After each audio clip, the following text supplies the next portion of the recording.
Okay, everybody. Shannon Harris here with Destination Jackpot, back with our very special guests, JT and Katie Ginter, otherwise known as the digital nomads that are traveling all over.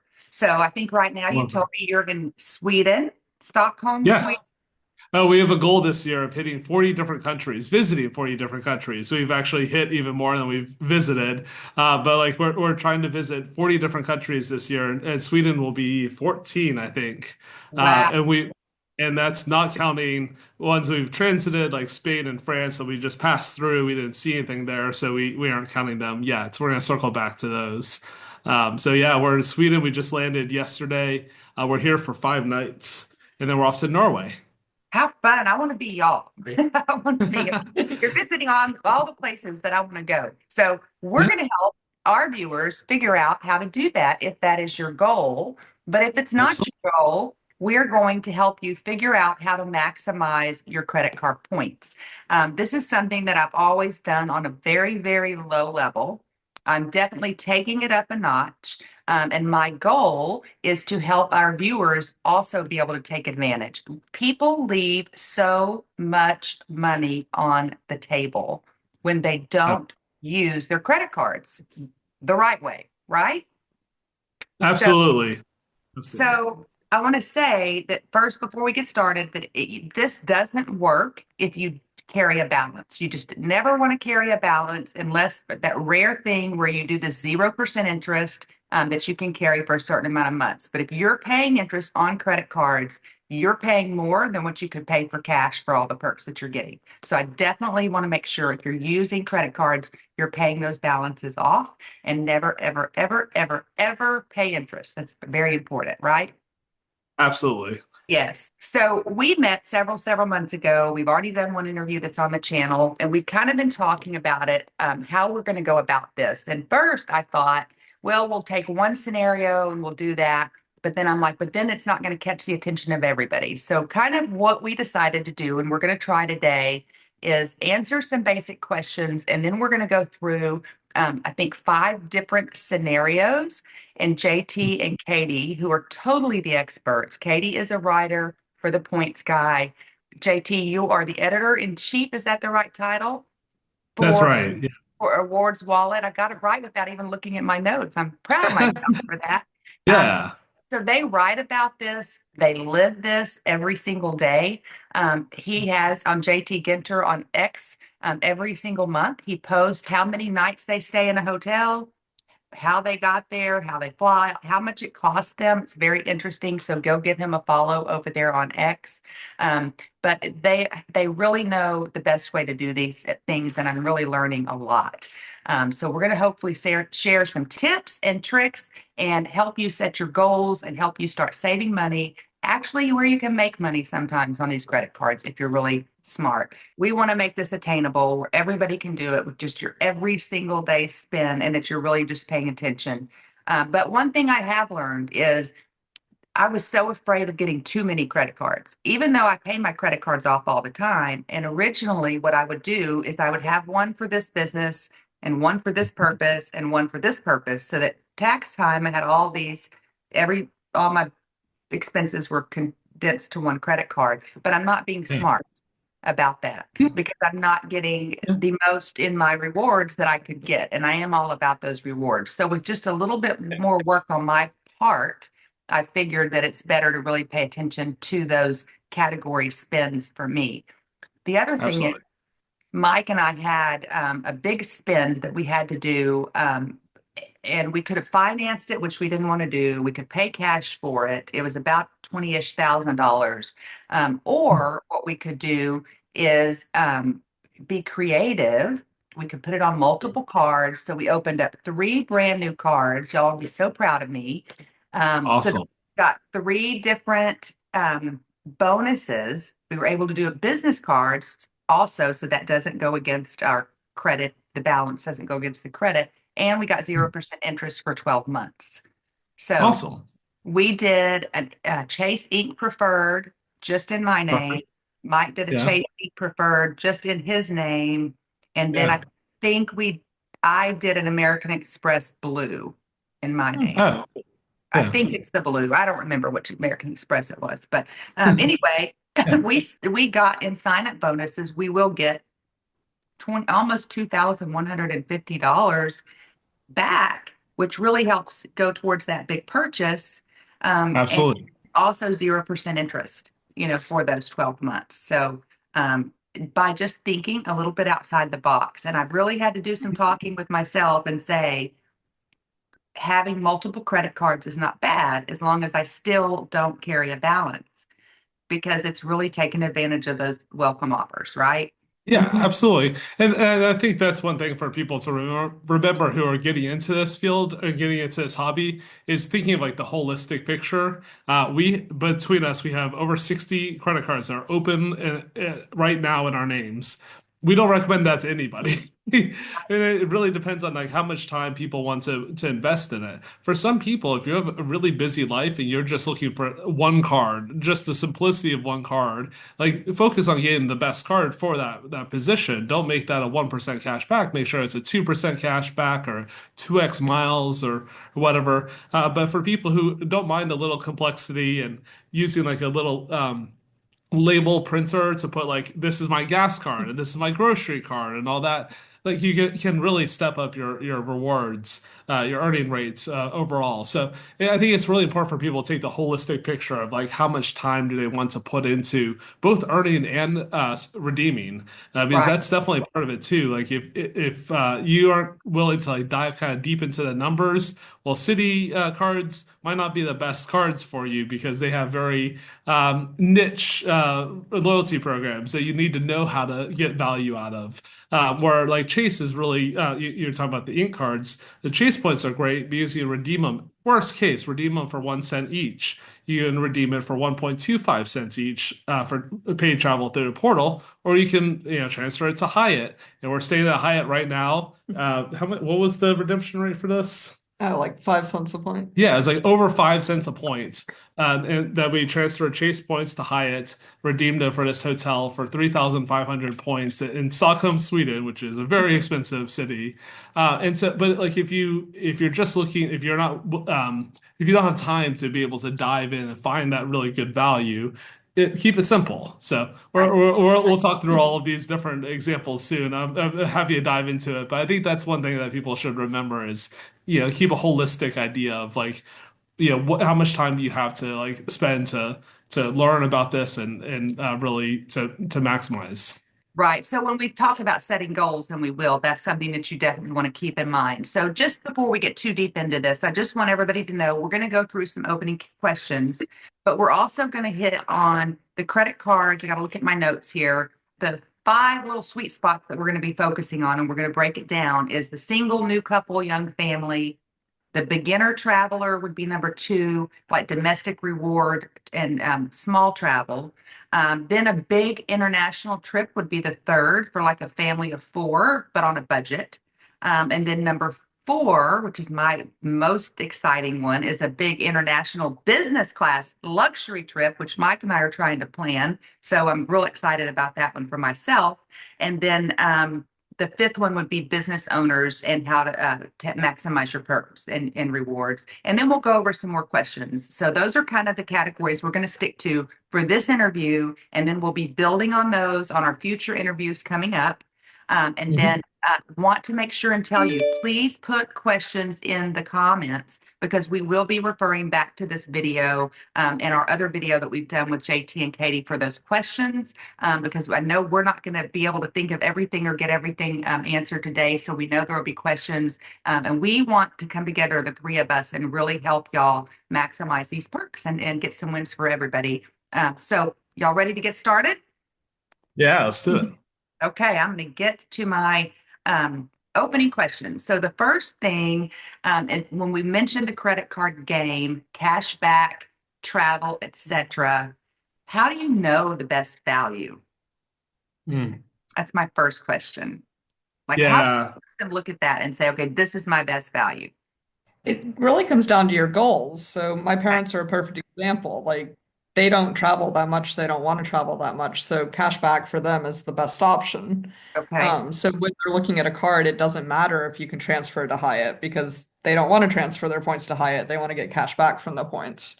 Both of our sites also have valuations for what the points and miles in each of the programs should be worth. So, like, how much is an IHG point worth? How much is a Chase point worth? So, you can use those valuations to get an estimate of how much, say, a category is going to get you on spending or how much a sign up bonus is going to get you. Okay. So, that's generally how we think of That value. called? What's that called? The calculator? Oh, the mileage valuations. Mileage valuation. Yeah, Okay. Katie heads it up for TBG, and WordWall we have. So TBG does an interesting way where they really look at like at examples and try to figure out what the value of a point is. WordWall, we have a special ability is we have over 800,000 WordWall users, and they book trips. And if we're helping them track their trips, we're seeing how much value they got out of those stays. So our valuations are generally higher because they're based off of what people have actually used their points for. So our stay here that we're getting over 5 cents a point is really going to raise the value of Hyatt points because that's the actual value that we got out of that, not like a hypothetical what you could get out of it. So like not all Hyatt redemptions are going to give you 5 cents, but Right. some can. Okay, so here's a credit that I get, a question that I get often, is where does somebody start to build credit if they have none or if they have hurt their credit in some way? Yeah, so secured credit cards are a great way to get started. These are types of credit cards that aren't really credit cards. They're kind of, because they are secured. You have to put maybe $500 into an account, and you can only spend up to that $500. So you're really not, it's not really credit. You're using the money that you've already put in there. But by like having those payments, those credit issuers will report those payments, even though they already have the money from on those cards, which will show that you have like a steady history of paying your bills. So that's a great way of getting started. If people are students, there's student cards that are secured like that or that have very low limits. Because I think card issuers have realized that they can give students like high ones and they'll go spend it all. So I think they're starting to learn that they need to do lower limits on that. But the secured cards and student cards are great ways of getting started. There's also Go ahead. Sorry.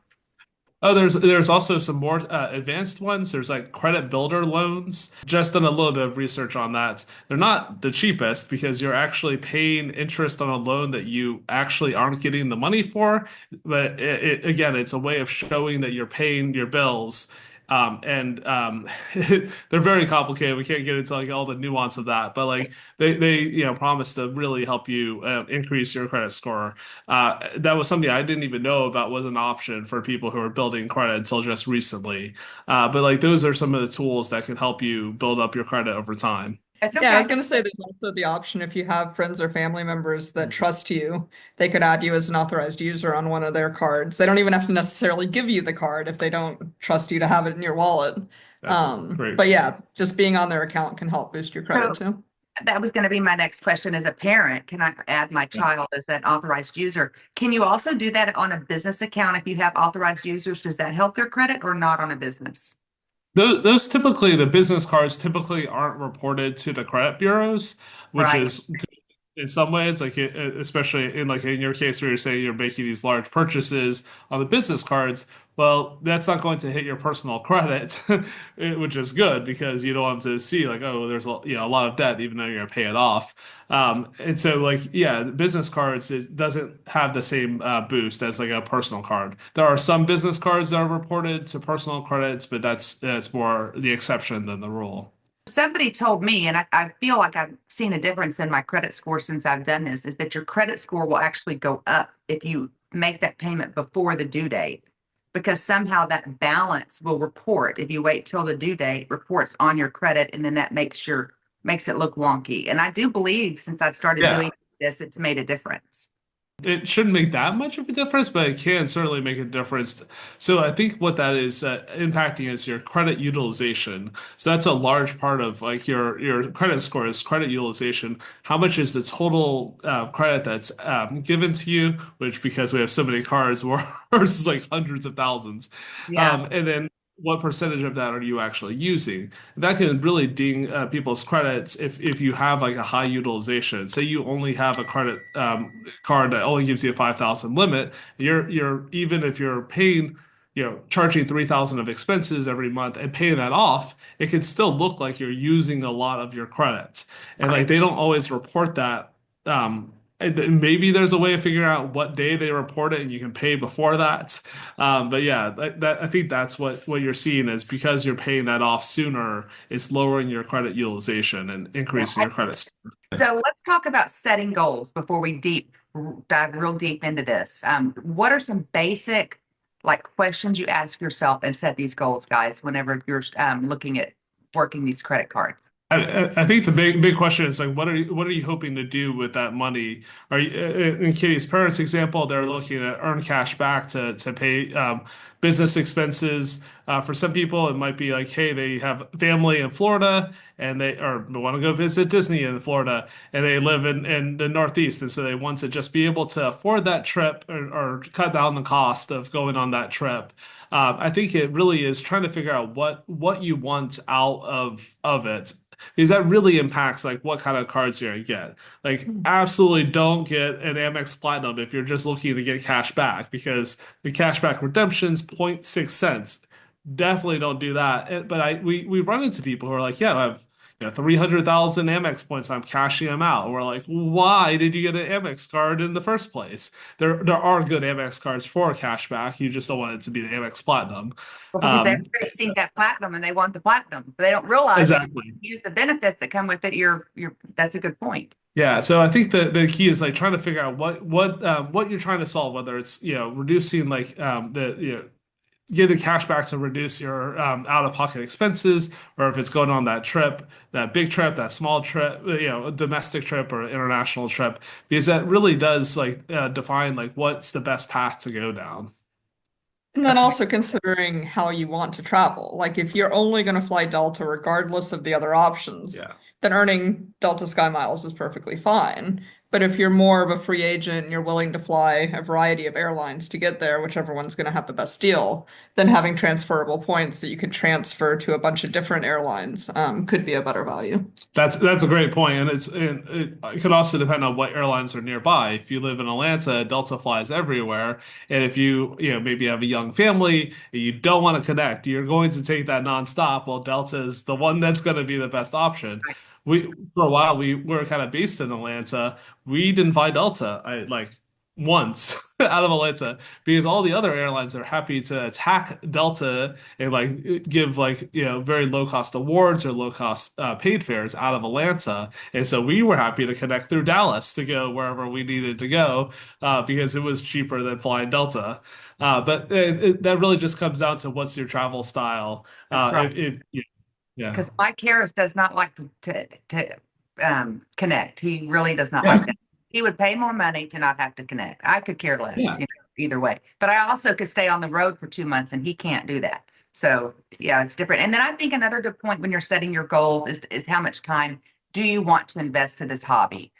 Because that makes a difference how deep you dive into it. Because you really can go deep or you can just go real simple, right? There's something for everybody. Absolutely.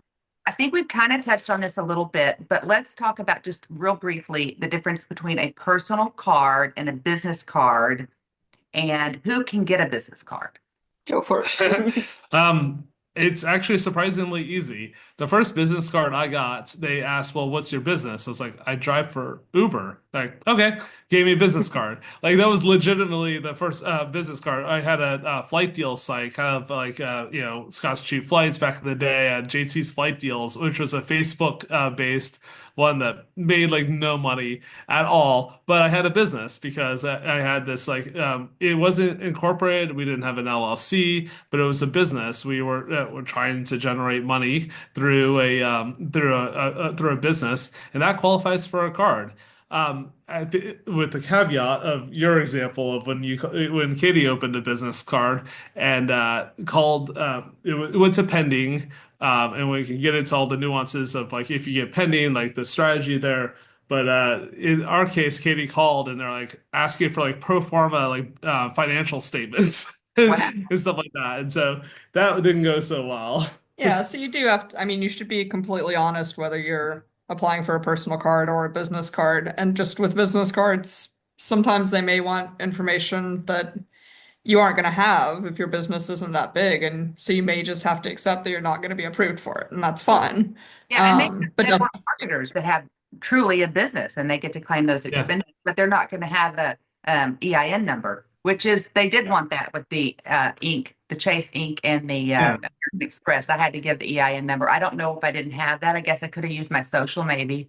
They'll ask in case you have it. And EIN's numbers are actually ridiculously easy to get. I worked as a tax accountant for a decade before I switched into this career. And so I know just how easy it is. And like as you go through the EIN application process, they ask you what you need it for. And like banking is one of the options. And so you'd be like, hey, I've got this, Etsy account, trying to sell, stuff on Etsy and yeah, I need an EIN for banking, and they'll give you an EIN. So So I know personal will report to your credit. Some do, but most business cards do not report to your credit. So that's a big difference there, right? Another that is. thing noticed, so see if you agree, is that though the personal cards typically have better offers than a business, I, do you Well, think? so we've seen really really good offers on business cards, but they're tied to very large spend. Like on Award Wallet, we every month we go through all of the card offers, which are so many of, and try to find the best offers. And time again, the best offers are like the at the time that we're recording this, like Capital One Venture X business card is offering 150,000 bonus miles, but you have to spend $30,000 in like 3 months to do that. And so some, very active small businesses can easily spend 30,000, because their natural spend is that high. For some people, that's going to be nearly impossible. If you have an Etsy shop, you're not doing $10,000, probably not doing Right. $10,000 of expenses. So yeah, the biggest offers are generally these small business cards that require a large spend to earn it right now. So one more question, then we're going to get into the meat of this video, is when you build and get all these credit cards and take advantage of the bonuses, do you ever recommend closing them? How does that work? You want to take this? yeah. So yeah, obviously you don't want to just keep adding more and more cards to your wallet unless they each have a reason to have them. So like most of my hotel cards I'll just keep because the benefits that they're giving me each year are worth more than the annual fees I'm paying. But there's definitely times that you'll want to downgrade or close a card. Maybe you don't see the annual fee being worth it anymore. Maybe you want to get another card that maybe you're not eligible for if you currently have a card. So I would say always think about whether you want to close the card or whether you can downgrade it to maybe a no annual fee card. And the way you would do that would be just pretty much call the number on the back of your card, be like, hey, this card's not giving me enough value anymore. Is there a card I can downgrade to? And then they may give you some options or they may not. Also, when you call to close, they might offer you a retention offer. So they might be like, okay, well, I'm sorry this card didn't provide you enough value this year. What if we gave you some bonus points? Or maybe if we gave you bonus points if you spend a certain amount, or they may give you an offer to decrease the annual fee for the year or something like that. So if you aren't thinking the card's providing enough value and you're ready to downgrade or close, it's definitely worth calling the number on the back of the card. Well, that's a good point. That's a very good point. But if you close a card, you can always reopen it at some point or reapply, I guess. You can. Yeah, but it's better to keep it open as long as you're okay managing that. And again, all the nuances, including all the nuances, but it's better to keep it open for your credit score because that's a credit line that increases the amount of credit that you have available for that credit utilization number. If you excuse me, if you have like a card that say has a $10,000 line, you close that out. Well, now your available credit just dropped by 10,000, and your utilization jumped by whatever percentage that is because the denominator is a lot lower. So if you're able to, you want to keep the card. There's also credit history is another part of your credit score, and so having like that, especially the oldest card, you want to keep your oldest card as long as possible. I have a USAA card that I opened up when I was in college, and I still spend on that once every 6 months to make sure they don't close it out due to inactivity, because I want to make sure that that card stays open. So it's an anchor card in my credit. It shows that you have longer credit history because as soon as you close a card, that card actually still plays into your credit history, but it's not growing. The years aren't ticking up like they would if it was still open. But again, like if people feel uncomfortable having lots of what we call sock drawer cards, cards that you have open but you never use, obviously like factor that in. But if you're okay managing it, yeah, it's best to downgrade to no annual fee card. Or especially if they have no annual fee and it's not hurting you Right. from getting another card, just there's no reason to cancel it then. Those are Yeah. very One example for that. So, like, say that you open up the City Platinum Select card. That's a AA card. It's a 95.99 annual fee, under $100.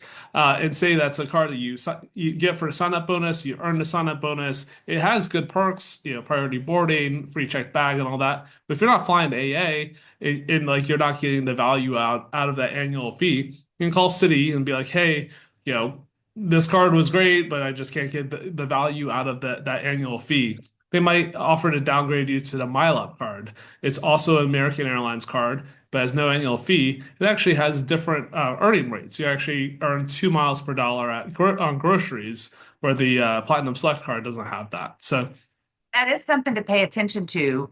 Somebody recommended, like I have a Discover It card yeah, with the Miles card, and they said maybe you should do a Discover It rotating the 510, change it to Discover It without the miles because then you're getting five yeah, times on those rotating categories. So those are something that's important, and that only requires a call in. And another one was maybe upgrade my Sapphire preferred card to a reserve card if it's older than a year. So, there are ways, and that's something I encourage everybody to do is to take an assessment of all your credit cards and what the values are, and are there ways to get, better value for that card, like that Discover card or that Sapphire card. So some things to consider. exactly. That's one of the techniques that I preached on for a while. I haven't said it recently, but telling people to get the Sapphire Preferred, build up your points balance, and then when you're ready to redeem them, by upgrading to the Sapphire Reserve, all of a sudden your points are a lot more valuable when booked for through the Chase travel portal. Because rather than 1.25 cents, you get 1.5 cents. So you can like increase the value of your points by hundreds, maybe even thousands, depending on how many points you have, just by upgrading your card like that. From Sapphire Preferred to Sapphire Reserve, really? Yeah, yeah. So say you open a Chase Sapphire Preferred, you spend on it, it's your spend card. Hypothetical example, like spending a couple of years worth of expenses on it, maybe you build up to 250,000. Well, if you redeem that through the portal as a preferred, you're only getting 1.25 cents. I'm not going to be able to do the math in my head on what the value of that is, but if that increases to 1.5 cents through the portal as a reserve, all of those points immediately got more valuable because you're able to redeem it for a higher rate.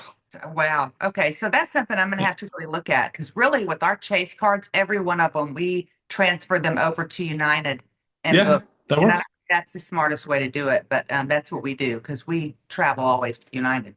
Yeah. Also, my kids are moving to South Houston and we're going to be close if we go stay with them 30 minutes from Southwest. So Yeah. maybe we're going to look at getting that Southwest companion card. Okay. Let's dig in to the scenarios. So I'm so excited about this part. I hope everybody is.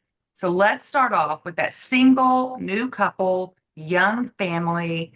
They don't do a lot of travel, maybe one domestic trip a year. What you got? How would you start with this new couple? Let's say, pretend they have no credit cards. Where would we start? It's going to depend on their credit score, but a So we're cashback card. gonna assume that everyone here has an average credit score. Where should we go? Yeah, 720 to 780-ish? yeah, Is that a yeah. good range Oh, for all I would of say these? good. That's good to great, for sure. But like, if you're just looking for like the first card to get, it's really hard to be just straight up cash back. Like, maybe a City double cash card that earns you 1% cash back on the purchase and 1% when you pay. So it's a 2% card. As no annual fee. Those points can actually transfer to a few partners, but really what you're getting for is the simplicity of knowing you're getting 2% cash back on every purchase. You're able to build up, build your credit even more by, making the purchases, making the payments.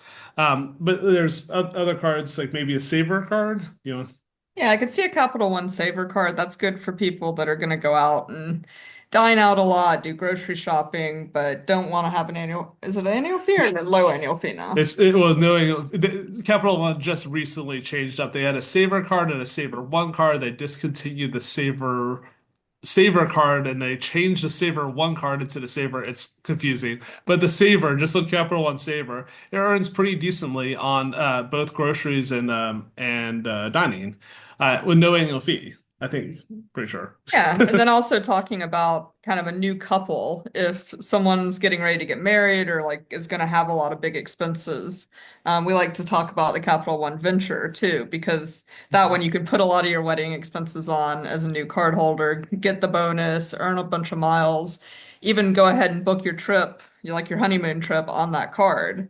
And then after you've booked it and paid for it and it's all done with, you can go back in and redeem your miles to kind of offset those expenses that you paid for the trip. And that's actually a decent way of kind of paying for letting all your expenses for your wedding end up paying for your honeymoon. So, Speaking of that, probably my favorite card in my wallet and what I advocate, maybe I'm right or wrong, but I advocate everybody that spends on Amazon to get an Amazon Amex card because you Yep. get cash back, 5% Yeah. cash back on everything that you spend. So what I've been doing is last year did all my Amazon on my American Express card, saved that 5% back all year long, and then I paid for Christmas.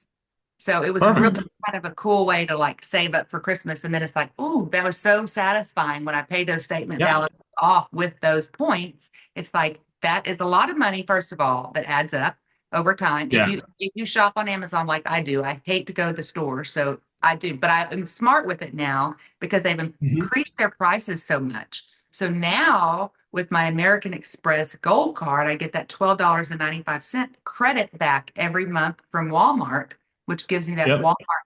Same thing as Amazon. I'm just shopping from Walmart. So I really price compare. And sometimes Smart. I'll order from Walmart and sometimes I, order from Amazon. But I always take into account even buying a new computer. If you go spend, let's say, $1,500 on a new computer and you get 5% back, is that computer going to be less at Amazon or Best Buy? I mean, I guess you need to compare that, but it's definitely a strategy. And I think especially for young people that do probably spend a lot or going to get married and maybe have some expenses they're going to buy on Amazon, that's one to consider. So yeah, if you are buying electronics, like my Fitbit, things like that, that tend to break frequently or that may break frequently or just outside of the warranty, it could be worth having a card that has extended warranty benefits or purchase protection.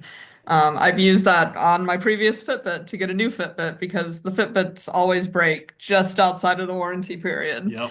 Um, Truism. so that can be a good card benefit to make sure you have on one of your cards. And so do you know some of Yeah. those might have that? I feel like They they constantly constantly change. I'm not sure what That's the okay. best.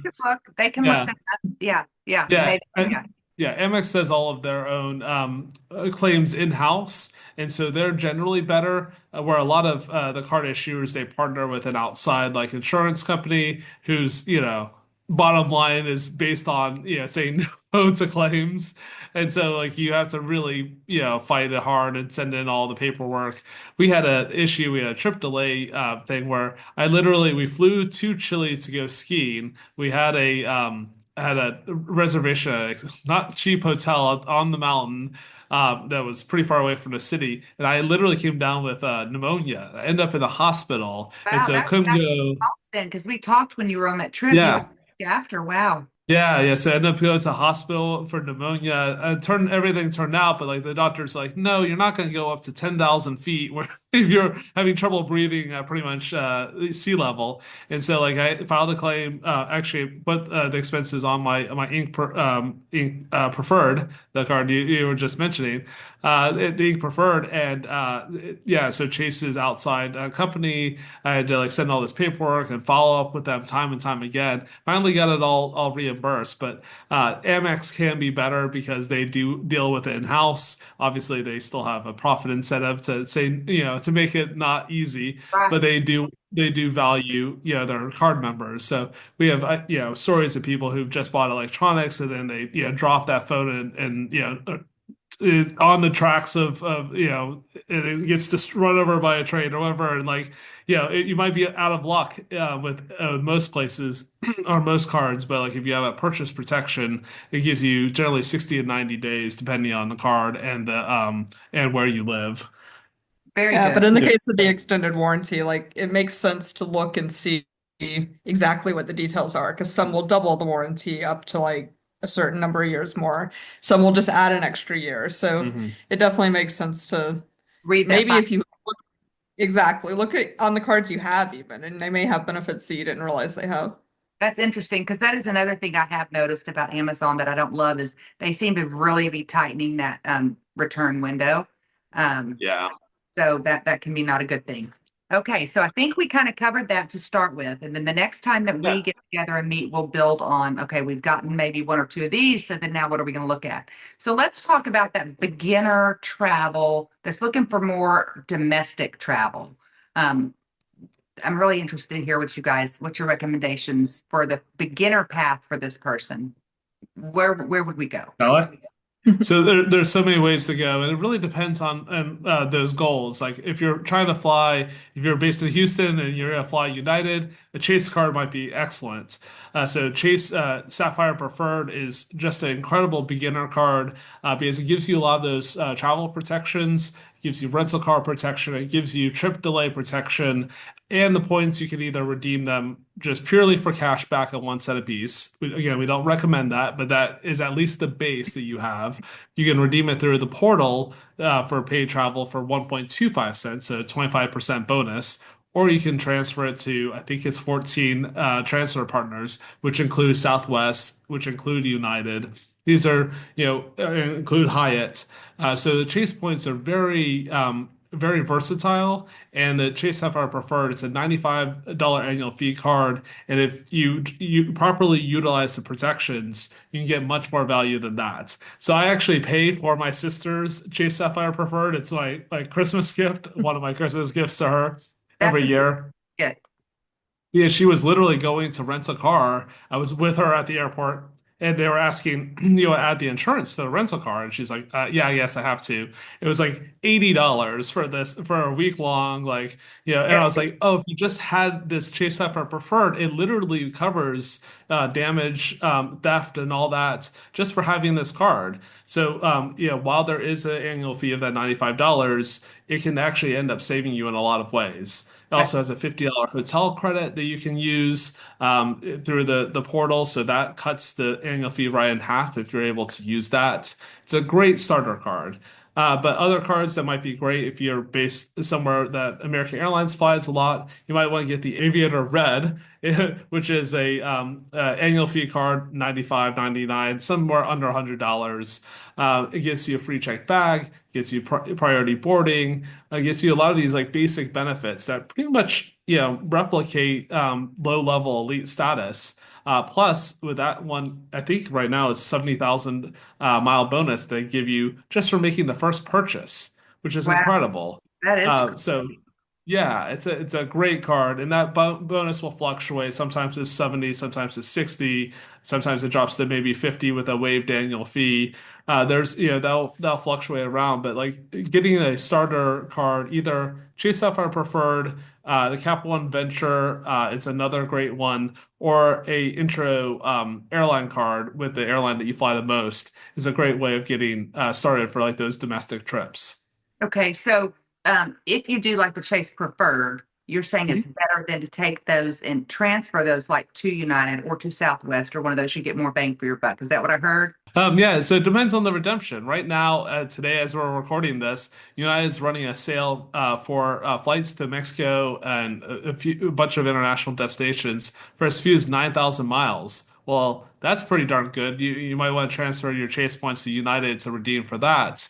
But other redemptions might be a lot less. Chase points also transfer to IHG. IHG points we love IHG points. We love the IHG program. They're not the most valuable points. You don't want to transfer your Chase points to them because your Chase points, again, you can redeem them for 1 cent each. IHG points, you are going to struggle to get 1 cent a point. So you don't want to transfer your points from Chase to IHG. Even right now, they're offering, I think, an 80% bonus. The math is still, you're headed uphill on that. It's going to be hard to get that much value out of it. So it really depends on the redemption. So how do you Yeah, do and it? Gee, how do you recommend doing it? so let's say you have a hotel that you need to book somewhere. Maybe you know where you want to stay, maybe you don't. But if you have Chase points, you can pull up the Chase portal, look through it, see what hotel you would book through that. Look and see how many points it would be. Then also go to the IHG website, go to the Hyatt website, and see, okay, what are your reward options here? How many points would they cost? And then you can compare apples to apples, which one's going to cost you less points, and just book based on that because it's going to vary each time, as JT was saying. Yeah. Like, You want to talk about the Kate example? yeah, so a good example, we were in Pittsburgh. with his sister, and she needed to drive back home to Alabama. And she knew she wanted to stay somewhere on the way. She wanted to split up the drive into 2 days, but she didn't care where really. So of course, a little light bulb goes off in our head because she's complaining about how expensive the hotel is going to be and how she's not finding good ones, and she's going to need to There's like redeem 20K Chase points, and we're like, no, no, no, no, no, no, don't do that. Don't you dare. Yeah, so we ended up finding an off-peak Category 1 Hyatt hotel, pretty much on a nice path between. She had to like pretty much go a different route at one point, but it didn't take her any extra time.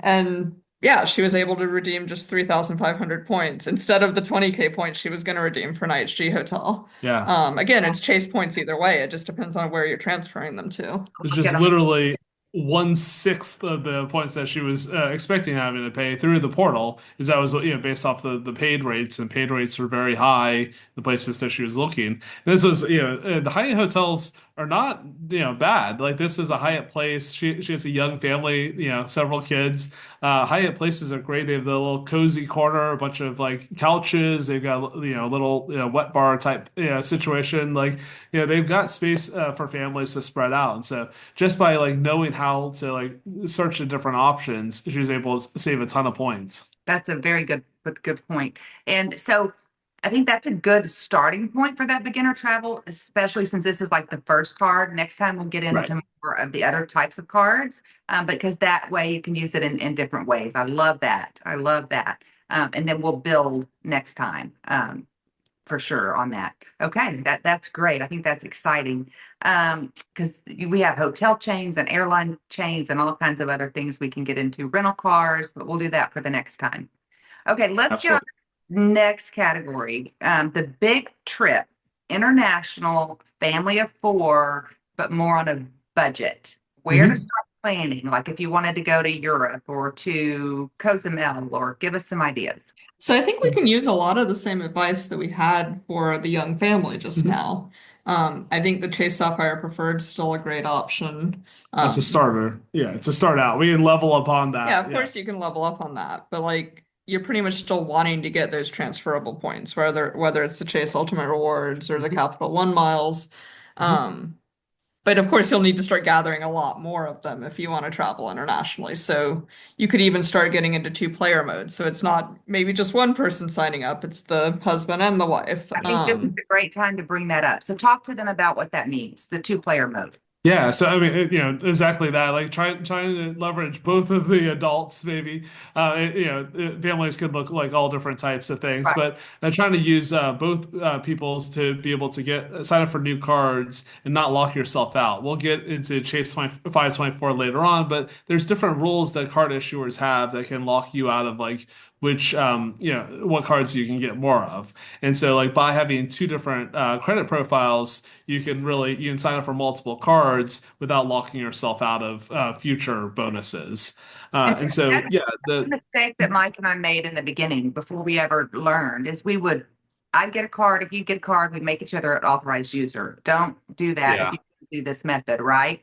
If you can avoid it, yeah. So there are ways of like getting that authorized user removed. But like I know when we started, we added each other as authorized users because we just need to have each other because we were working on like one card. Katie, we would sign up for one in Kitty's name. I would have authorized user. We both spend on that every day to try to hit that bonus. But Right. if you can get away with just having one card and putting all the expenses on that, that is better. Because, yeah, so the authorized users can count against you when it comes to applying for future cards. Okay. Can. And then maybe in this situation, if you're searching, going for that big trip, maybe a trip from the United States to Europe or to Sweden, or to Mhm. Norway, any of those things, maybe this is a time that you would really look at maybe one or two cards with those significant sign up bonuses, or look for those that are, they only come around once a year or once every couple of years. Be on the lookout for those high sign up bonuses that are going to give you the most trips that are transferable to those airlines you're going to need and the hotels you're going to need, right? Okay. Absolutely. Then and we can get into some more advanced ones like the United Explorers Park later on. But it's also worth looking at redemption rates. So there's different programs that definitely have different redemption rates. United might charge 30,000 miles to fly to Europe if you're able to find like that saver space. By having a United card, you might actually unlock more saver space because that's one of the benefits of a lot of United cards is they'll actually give you more space than if you're not a card holder, and they can also give you sometimes there'll be discounts off of what the general flyer will use. So and you may only need to have one United card, and you can unlock the discount for all four of you to be able to fly. I But was I doing a caution this because this is really important. So my yeah. sister, who is in a family of four, it's only the two of them, but they're taking a big trip this summer. And Mhm. she has very select credit cards. They only travel a couple of times a year. And I think she has the Chase Sapphire card is what she had. And she just changed it to maybe the Chase United. She'd been saving and saving and saving up her points for this trip to Greece and Italy. And when she went to United to redeem them, it would give her the price of how much it was to redeem those points, but she couldn't book it. So she ended up not being able to use any of her points to book, and she ended up having to pay a lot more. Well, that's not great.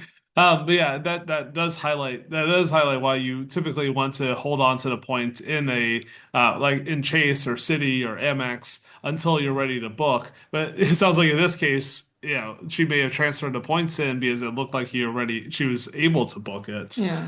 So Yeah, yeah, I was trying to look in back this at our case, text messages how she said that went.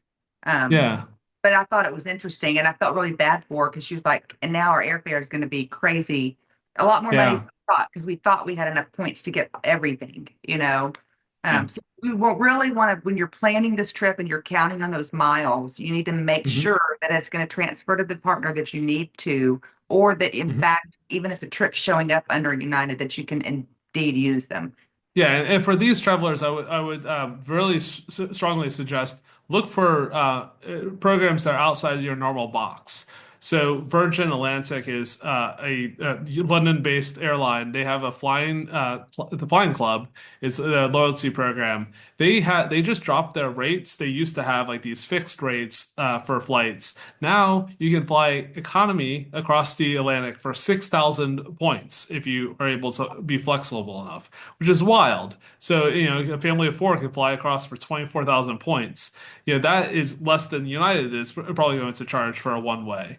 The Texan fees are, 100, 150. It's a little more expensive than like what you're going to pay through other programs. But I would really suggest if you're in this family of four trying to go, on a Europe trip, look for other programs. Think outside the box a little bit more. And we'll dive a lot more deeper into, again, like United Explorer, Excursionist Perk, and some of the more advanced stuff. But look into like the Flying Blue and Flying Club. Promo rewards can Yeah. be good. Flying Club can be good. Yeah, talk about What promo was reward. the other one?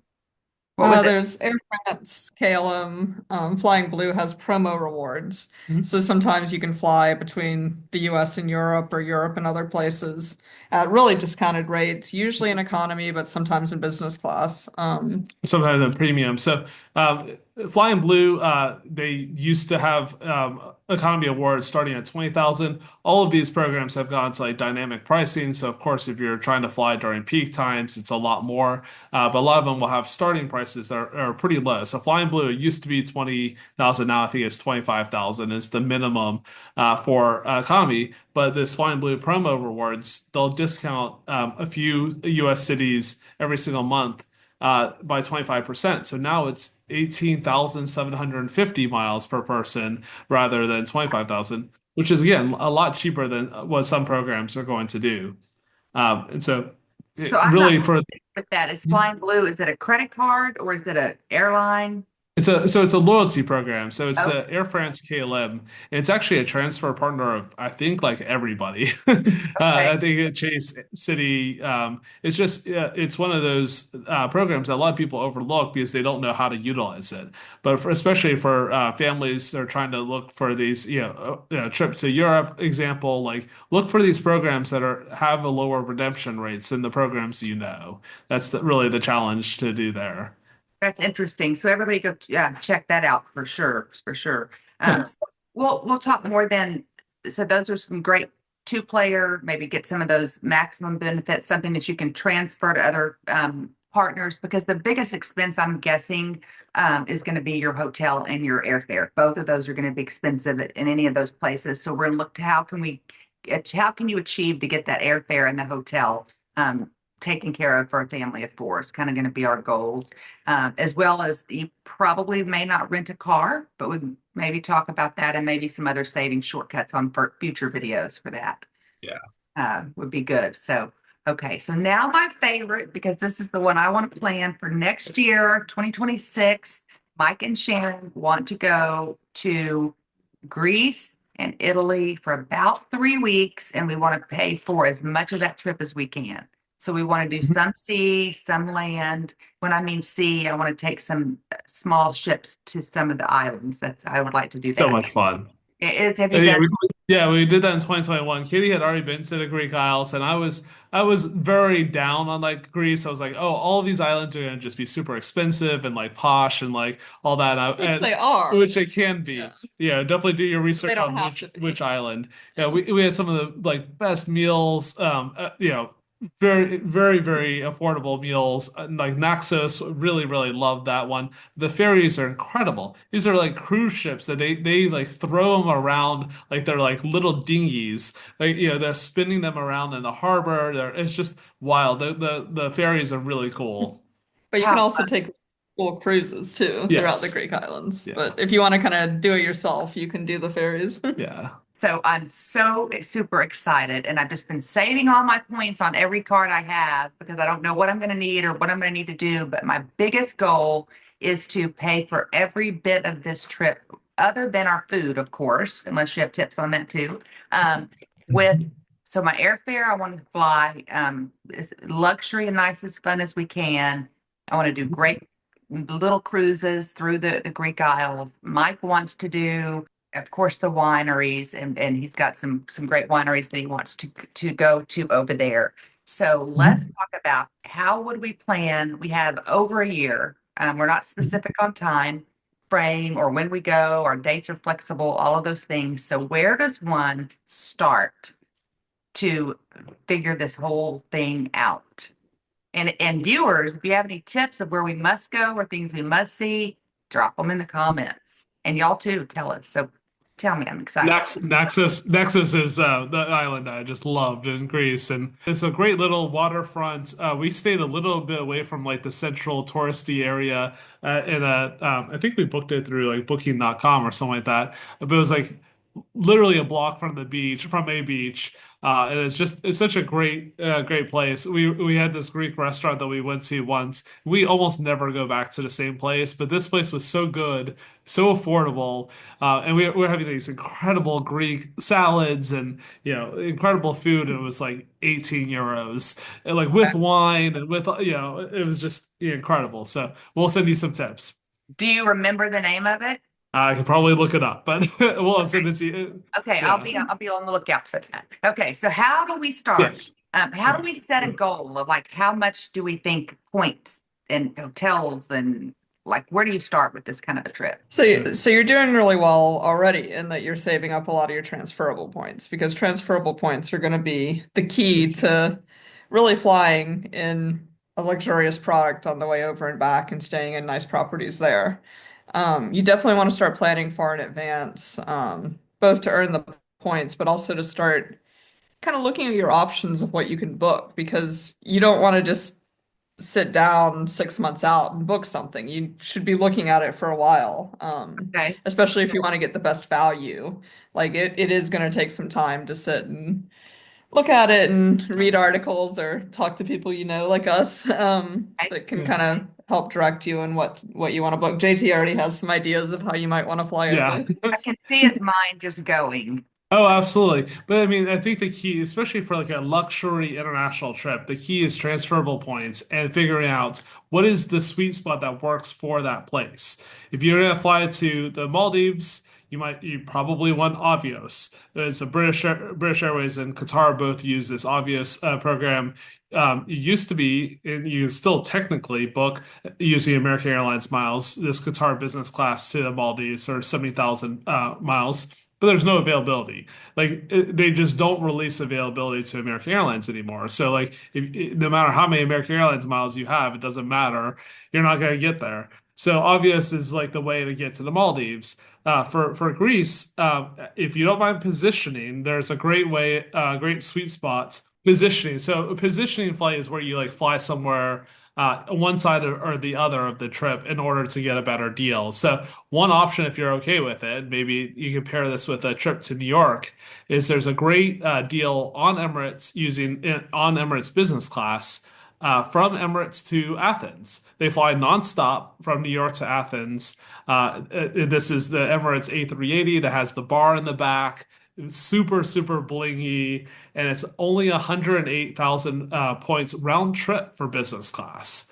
So you have to find availability, but like that's one of those sweet spots that is just if you're going to Athens, if I hear someone say that they want to go to Greece, that's where my light goes off. It's like that's such a great deal for like one of the like glitziest, blingiest That's what I products want. around. All that. Yeah, exactly.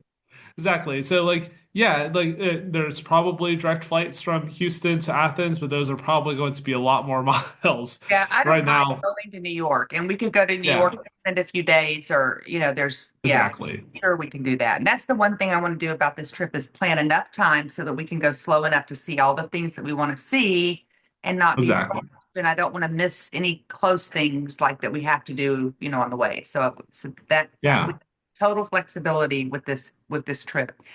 Okay, Yeah. so that's a good point. So Emirates, so where would you look to get those Emirates? Just your regular miles and you transfer them to Emirates? Yeah, so Emirates is one of those programs that partners with a ton of different ones. City, Capital One, I think they're Chase as well. So they all transfer one to one. So we just broke this news on Award Wall the other day. Emirates changed their website to show that transfers from City were 1 to zero point 0.8. They haven't changed the rate yet, but they might be working on something there. This will obviously change over time, but just make sure whatever points you have that they're transferring 1 to 1 to Emirates. Yeah, no Um, city credit cards. yeah, yeah. Well, so it doesn't hurt you in this case, but yeah, the Chase points that you're earning through this big purchase are gonna really help you can really help you for this if you don't cash them out. So, Should we look um, at getting a city card? It can be, yeah. So the problem with City is there aren't many points earning cards. Hmm. They have the City Premier, which is a great Strata Premier. They just renamed it recently. The City Strata Premier is a great like beginner travel card, but it gives you good protections. It has like a hotel credit. But the catch with City points is you really need to know how you're going to use those points. They don't Okay. partner with any, well, they JetBlue, but they don't really partner with any like major US airline program. You can book all of the US airlines using the points. You just have to know how to use them.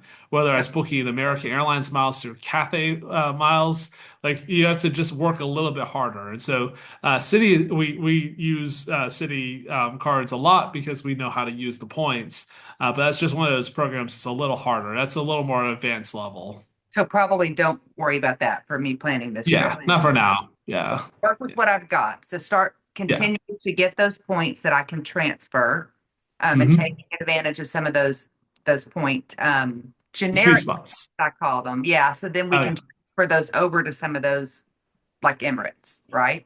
exactly. Yes. Exactly. And we'll dive into more later on about how to find the availability. But really, if you're starting down this path, you want to have this big glitzy trip. The two keys are you're going to be transferring points. Like don't be booking the cash fares because it's going to be several $1,000s. You're going to eat up so many more points.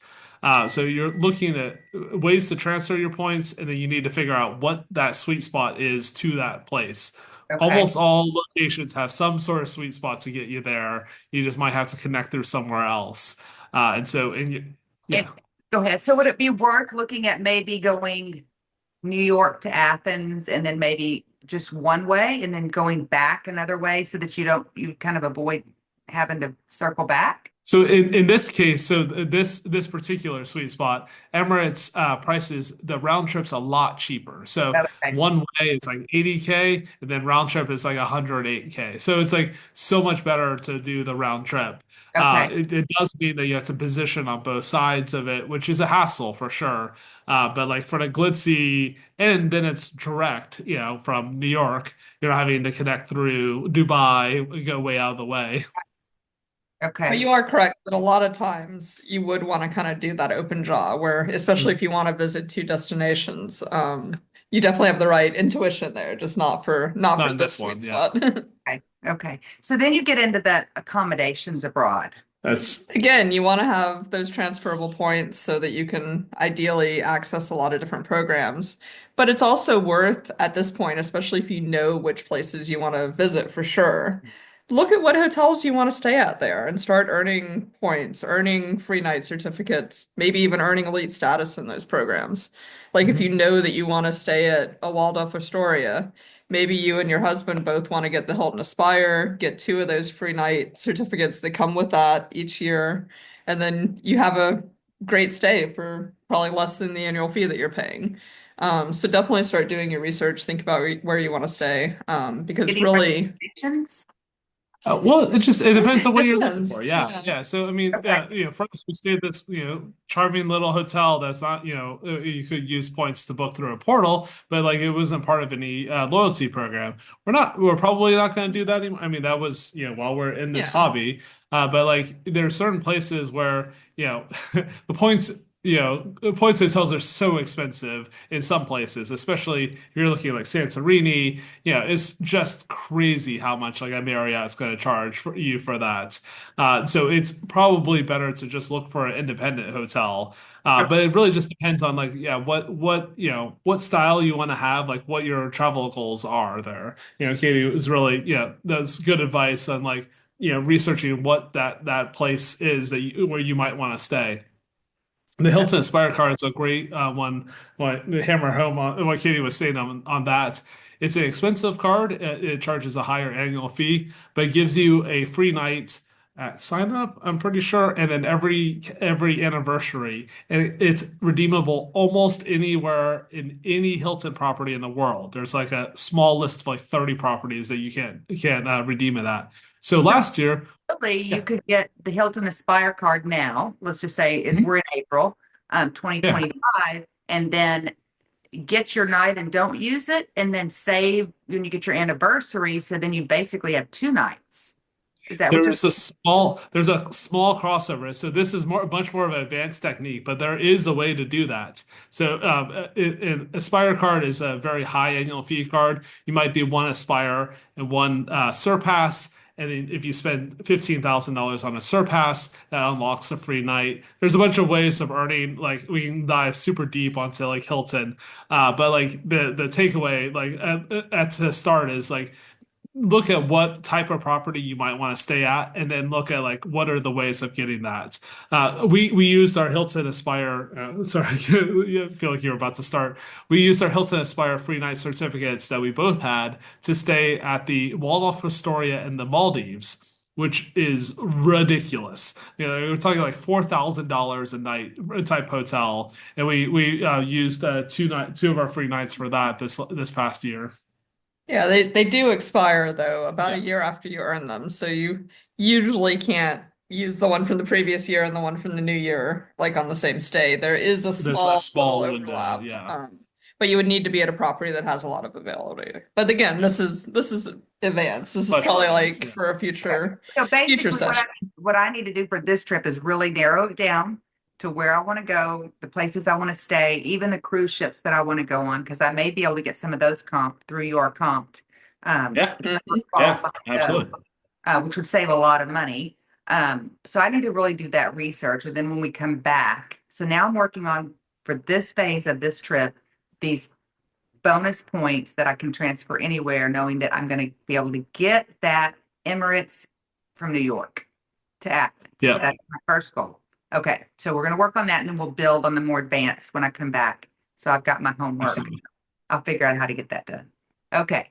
Okay. So, but I'm excited. So let us know in the comments where your dream magic trip would be, your honeymoon, your anniversary, your really special out there trip. Where would you go? And do you have any questions? And can we help you with any of that?